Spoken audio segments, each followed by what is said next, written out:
This is Revathi. Welcome back to అందమైన కథల పొదిరిల్లు. నా మనసంతా నీవై ఎపిసోడ్ నెంబర్ 273. కూతుర్ని చూడటం కోసం సూర్య ఇంటికి వచ్చిన కళ్యాణ్. కానీ అక్కడ మైథిలితో ఏం జరిగింది అనేది తెలుసుకోవాలంటే కథలోకి వెళ్ళిపోదాము.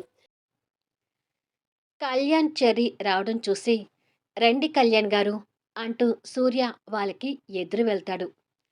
హాయ్ మావయ్య, గుడ్ మార్నింగ్ అంటూ చెర్రీ నవ్వుతూ పలకరించగానే సూర్య కూడా నవ్వుతూ వెళ్ళి చెర్రీని ఎత్తుకొని గుడ్ మార్నింగ్ చెర్రీ అంటాడు. నా కూతురు ఎక్కడ సూర్య అని అడుగుతాడు కళ్యాణ్ పాప కోసం చుట్టూ చూస్తూ. అక్క క్రాంతి కలిసి పాపకు స్నానం చేయిస్తున్నారు కళ్యాణ్ గారు, మీరు కూర్చోండి అంటాడు సూర్య. అప్పుడే పాపకి స్నానం చేయించి బాత్రూంలో నుంచి రూములోకి వచ్చిన మైథిలికి క్రాంతికి ఆ మాటలు వినిపిస్తుంటాయి. కళ్యాణ్ సార్ వచ్చారు. మైథిలి వదినకి ఎలాగైనా నచ్చచెప్పి కళ్యాణ్ సార్తో పంపిస్తే ఇక నాకు సూర్య దగ్గర పడుకునే ఇబ్బంది ఉండదు అని క్రాంతి మనసులో అనుకుంటూ ఉంటే, అదిగో వచ్చాడు మెంటలోడు అంటూ మైథిలి పాపకి ఒళ్ళు తుడుస్తూ తిట్టుకుంటుంది. పాపం కళ్యాణ్ సార్ని మరీ అలా తిట్టకు వదినా అంటుంది క్రాంతి. నువ్వు మా తమ్ముని తిట్టకుండా ఉండగలుగుతావా అని అడుగుతుంది మైథిలి. అదేంటి కళ్యాణ్ సార్కి సూర్యకి లింక్ పెడతారు అని అడుగుతుంది క్రాంతి. మొదట్నుంచి ఆ మెంటలోడు నన్ను ఏడిపించిన దానికంటే ఇంకా సూర్య నిన్ను తక్కువ ఏడిపించాడని చెప్పుకోవాలి. అయినా కూడా నువ్వు ఇప్పటికీ సూర్యని తిడుతూనే ఉంటావు. ఇక్కడ నువ్వు సూర్యని తిడుతున్నందుకు నేను తప్పు పట్టడం లేదు. నా ఉద్దేశం ఏంటంటే ఎవ్వరి నెత్తి మీద ఉన్న బరువు వాళ్ళకే తెలుస్తుందని చెప్తున్నాను. ఐ హేట్ మెంటలోడు అని కోపంగా తిడుతుంది మైథిలి. ఏయ్ ఎనిమి, ఎక్కువ మాట్లాడావంటే తాట తీస్తాను అంటూ కళ్యాణ్ రూమ్లోకి వస్తాడు. ఏంటి నువ్వు తాట తీసేది? ఇదేమీ ఐశ్వర్య నిలయం కాదు నా మీద దౌర్జన్యం చేయటానికి. ఇది నా ఇల్లు అంటుంది మైథిలి పౌరుషంగా. ఓహో, అయితే ఇప్పుడు నిన్ను చూసి నేను భయపడాలా అని అడుగుతాడు కళ్యాణ్. మైథిలి పాపకి బట్టలు వేస్తూ భయపడాల్సిన అవసరం లేదు, నన్ను మాటలు అనకుండా ఉంటే చాలు అని అంటుంది. అసలు నువ్వు చేసిన పనికి మాటలతో కాదు, 2 దెబ్బలు వాంచితే పోయేది అంటాడు కళ్యాణ్. అదిగో ఆ పొగరే వద్దంటున్నాను అంటుంది మైథిలి పాపని ఎత్తుకొని వాదనకి దిగుతూ. ఏంటి ఇక్కడికి వచ్చాక ఇంకా నోరు పెంచుతున్నావు అంటూ కళ్యాణ్ కూడా వాదనకు దిగుతాడు. వాళ్ళిద్దరూ అలా గొడవ పడుతుంటే క్రాంతి ఇద్దరిని మార్చి మార్చి చూస్తూ, దేవుడా, ఏదో ఒకటి సర్ది చెప్పి వదినని కళ్యాణ్ గారితో పంపిద్దామనుకుంటే ఈ ఇద్దరు ఇలా గొడవ పెట్టుకుంటున్నారేంటి అని అనుకుంటూ ఉండగానే ఇద్దరి మధ్య మాట మాట పెరిగి గొడవ పెద్దగా అవుతుంది. ఇద్దరు అలా గొడవ పడుతుంటే అను పాప వింత వింత చూపులు చూస్తుంటుంది. బయట చెర్రీతో ఆడుతున్న సూర్యకి వాళ్ళ వాదన విని ఇద్దరు గొడవ పడుతున్నారా ఏంటి అని అనుకొని చెర్రీని పట్టుకొని సూర్య రూమ్లోకొచ్చేసరికి ఇద్దరి మధ్య బీభత్సంగా గొడవ జరుగుతుంటుంది. ఆగండి, గొడవ పడకండి అంటూ క్రాంతి ఇద్దరికీ సర్ది చెప్పాలని చూస్తున్నా ఇద్దరూ ఆగటం లేదు. నువ్వైనా వీళ్ళకి చెప్పి చూడు సూర్య అంటుంది క్రాంతి వాళ్ళ గొడవ చూసి కంగారు పడుతూ. ఆగండి కళ్యాణ్ గారు, ఆగండి అక్క అంటూ సూర్య వాళ్ళిద్దరి మధ్యకు వస్తాడు. మీ అక్కకి బాగా పొగరు ఎక్కువైంది సూర్య అంటాడు కళ్యాణ్. నాకు పొగరు ఎక్కువ కావడం కాదు సూర్య, ఈ మెంటలోడికే మెంటల్ ఎక్కువయ్యాయి అంటుంది మైథిలి. డాడ్, మనం వచ్చింది చెల్లిని చూడటానికి కానీ నీ ఎనిమితో గొడవ పెట్టుకోవడానికి కాదు కదా అంటాడు చెర్రీ. అవును కదా, నీతో గొడవ అనవసరం, నా కూతుర్నివ్వు, చూసి వెళ్ళిపోతాను అంటూ కళ్యాణ్ మైథిలి దగ్గర ఉన్న కూతుర్ని తీసుకుంటాడు. తీసుకొని బాగా చూసుకో నీ కూతుర్ని అంటూ కోపంగా చెప్పి, నానా చెర్రీ అంటూ మైథిలి కొడుకును దగ్గరికొచ్చి కొడుకుని ఎత్తుకుంటుంది.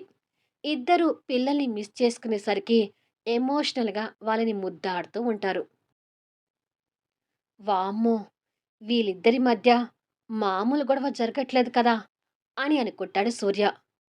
అసలు మళ్ళీ వీళ్ళిద్దరూ కలుస్తారా లేదా? కొంపతీసి మైథిలి వదిన పర్మనెంట్‌గా ఇక్కడే ఉంటే, నేను పర్మనెంట్‌గా సూర్య దగ్గర పడుకోవాలా?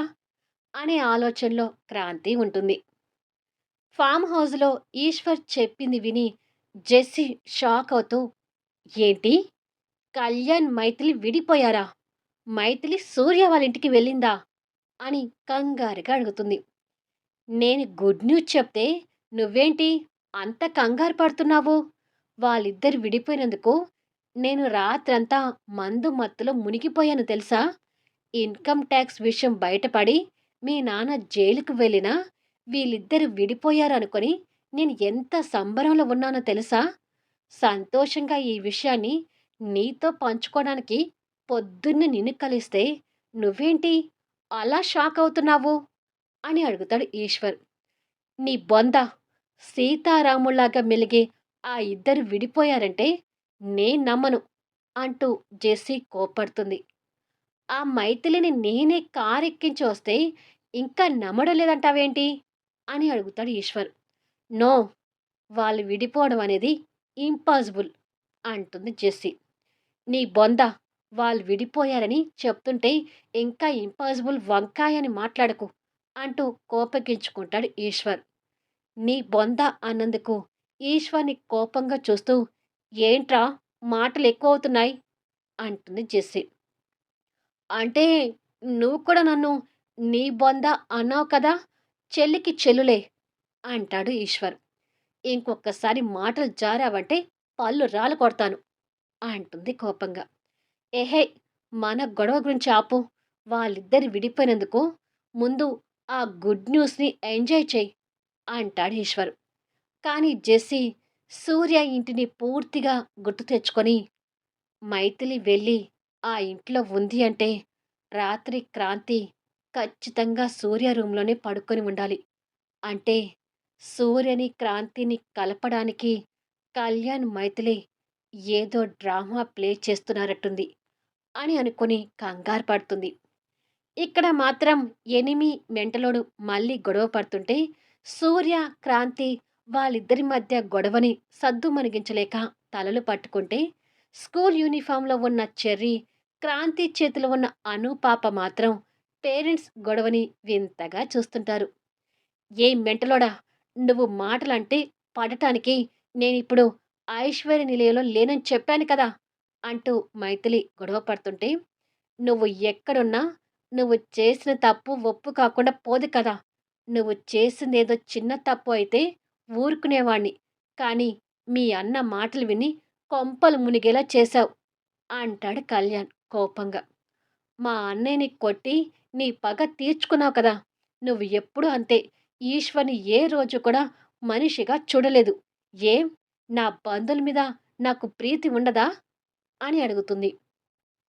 "అక్కా! థర్డ్ పర్సన్ గురించి గొడవ పెద్దగా చేసుకోవడం ఎందుకు?" అని "కళ్యాణ్ గారు మీరు కూడా కాస్త తగ్గండి" అని అంటాడు సూర్య. వాళ్ళిద్దరికీ సర్ది చెప్పే ప్రయత్నం చేస్తూ. "ఏ మాత్రం తగ్గేది లేదు సూర్య.